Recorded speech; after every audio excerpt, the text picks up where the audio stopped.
Sa bukas ng gabi, 11 p.m., mapapanood na dito sa DZRH TV ang pinakabagong action drama series na West Philippine Sea Defenders. Sa kanilang advanced screening kagabi, in character na humarap ang cast kasabay ng inihanda nilang Concert of Stars sa mga dumalo. Narito ang The Better News sa mundo ng showbiz report ni Rovic Manuel.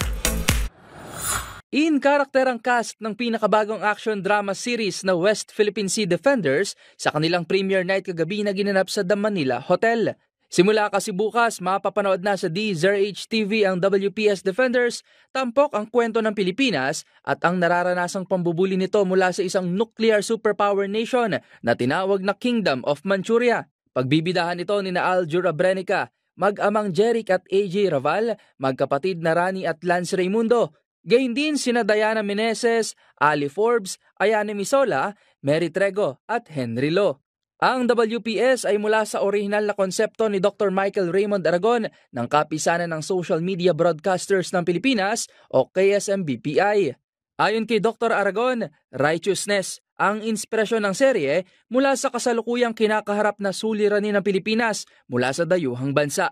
At kasama nga ang DZRH, magsisilbi rin anya itong sandata upang labanan ang lumalaganap na fake news sa bansa. Righteousness.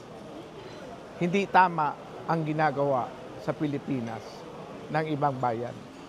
This is not about power, this is not about nuclear power or military power. This is about what is right. We are going to do together with DZRH, we would like to make our people laugh. We would like to make our people cry. We would like to make our people fall in love through the WPS.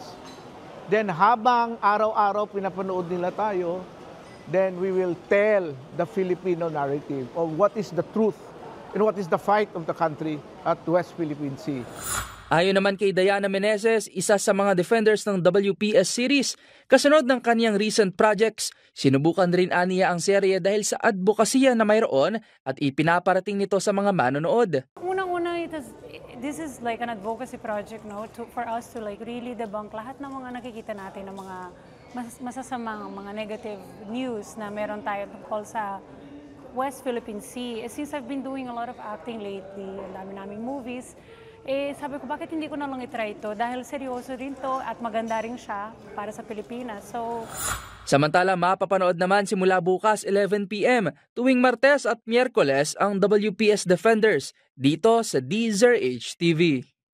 Hi everyone, this is Ayane Misola and ini-invite ko po kayong manood ng WPS series this November every Tuesday and Wednesday sa DZRH. See you!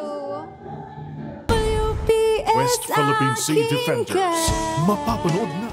Para sa MBC TV Network News, ito si Rovic Manuel, una sa Pilipinas,